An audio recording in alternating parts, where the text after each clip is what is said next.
हरे कृष्णा कृष्णा कृष्णा हरे हरे, हरे राम राम राम हरे हरे। अहंकारी व्यक्ति को स्वयं भगवान मध्य में समझा नहीं सकते। ये शास्त्र में कई पुराण में भगवान की लीला में कथा में आता है। भगवान दुर्योधन को समझाने प्रयास किए किंतु समझ नहीं पाया। रावण को मध्य समझाने के लिए प्रयास किया गया किंतु रावण नहीं समझा। ऐसे अहंकार जब व्यक्ति हो जाता है, व्यक्ति को साधारण मनुष्य भी समझाने से, साधारण के इतना बड़ा विद्वान व्यक्ति हो तो समझा नहीं सकता। और अहंकारी व्यक्ति का पतन के कारण बनता है। इसको फॉल्स ईगो, मिथ्या अहंकार कहा जाता है। जो अहंकार ये व्यक्ति के जीवन के पतन के कारण है और अहंकार जीवन की प्रगति का जो रुकावट है। इसलिए जो व्यक्ति जितना अहंकार से रहित है इतना वो प्रगतिशील है। आध्यात्मिक क्षेत्र में हो कि भौतिक संसार में हो, प्रगति का मूल उत्स है, जो स्रोत है वो है अहंकार रहित होना। भगवान ने भी गीता में कहे अहंकार शून्य होने के लिए, निर्मम निरहंकार बनने के लिए कहा है।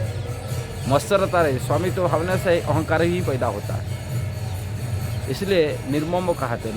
निर्मम मतलब मत्सरता रहित, जो स्वामित्व मालिक पर, मैं संपत्ति के मालिक, भले ये शरीर हो, ये शरीर के मालिक हम नहीं है। ये शरीर के मालिक भगवान कृष्ण है। हाँ, इंद्रिय के स्वामी वही है, इसीलिए उनके नाम ऋषिकेश है। भगवान कृष्ण को ऋषिकेश कहते हैं। ऋषिकेश मतलब इंद्रिय की स्वामी है। इसलिए इंद्रिय के स्वामी होने के नाते मिथ्या अहंकार वशीभूत नहीं होना चाहिए। हम ये शरीर के मालिक हैं, हम जो चाहे वो कर सकते हैं। श्री भगवान के पास 6 ऐश्वर्य होता है। 6 ऐश्वर्य ऐसे ही धन है, ज्ञान है, बल है, जस है, रूप है और वैराग्य। ये 6 ऐश्वर्य किसी के पास यदि थोड़ा मात्रा में बढ़ जाता है इस संसार में, इसमें अहंकार वशीभूत हो जाता है जीवात्मा। से बल किसके पास हो जाए, कि ज्ञान किसके पास हो जाए, किसके पास धन हो जाए, किसके पास रूप सौंदर्यता आ जाए, किसके पास जस कीर्ति बढ़ी जाए और किसके पास वैराग्य हो जाए, विरक्त देखते हैं, वो भी अहंकार को पैदा करने वाले होते हैं। इसलिए भक्त लोग ये 6 ऐश्वर्य से दूर रहते हैं।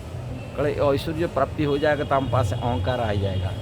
इसलिए नहीं चाहते, हमको किसी बार धनी बनने के लिए चाहते, ना रूप सौंदर्यता बनने के लिए चाहते, ना ये संसार में ये सब 6 ऐश्वर्य यदि आ जाता किसी के पास से, वो अहंकार हो जाए। अब इसको संभालना बहुत कठिन होता है। जो बुद्धिमान हैं, जो लोग वास्तविक शास्त्रज्ञ है, विद्वान है, ये 6 ऐश्वर्य प्राप्त करते हुए भी अहंकार रहित होते। ये विशेष भगवत कृपा है। नहीं साधारण आदमी, साधारण मनुष्य, ये 6 ऐश्वर्य किसी के पास थोड़ा बहुत हो गया, वो अहंकार में, गर्भ में वो प्रफुल्लित हो जाता है, इतना हो जाता है। थोड़ी आम जनता को कि बड़े व्यक्ति के मध्य भी उनको सम्मान नहीं कर पाता है, थोड़ा अपराधी बन जाता है अहंकार के कारण से। इसलिए अहंकार ही नष्ट करता है ये 6 ऐश्वर्य से। इसलिए 6 ऐश्वर्य भक्त नहीं चाहता, भक्त भगवान की सेवा चाहता। अहंकार के बचने के लिए एक उपाय है, भगवान श्री कृष्ण की भजन करना, श्री कृष्ण की भक्ति करना।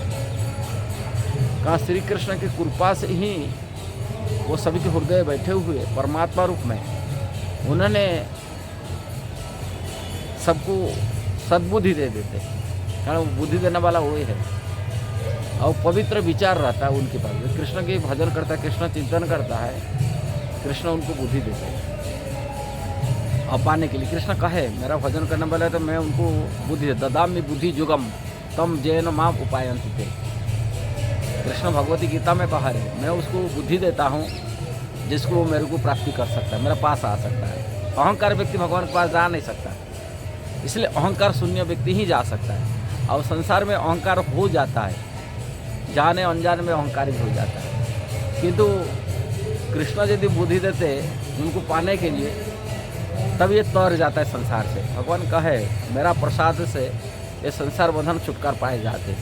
हाँ, ये सभी संसार बंधन मेरा प्रसाद से, मेरा कृपा से। कृष्ण कहे भगवद गीता में। इसीलिए व्यक्ति को, बुद्धिमान व्यक्ति को कृष्ण की शरण जाना चाहिए, कृष्ण भजन करना चाहिए। और कृष्ण भजन करने से ही तर सकता, नहीं तो और दूसरी कोई उपाय नहीं। यदि ये वीडियो सही लगा जरूर इसको शेयर करना, सब्सक्राइब करना, लाइक कमेंट देना। हरे कृष्ण।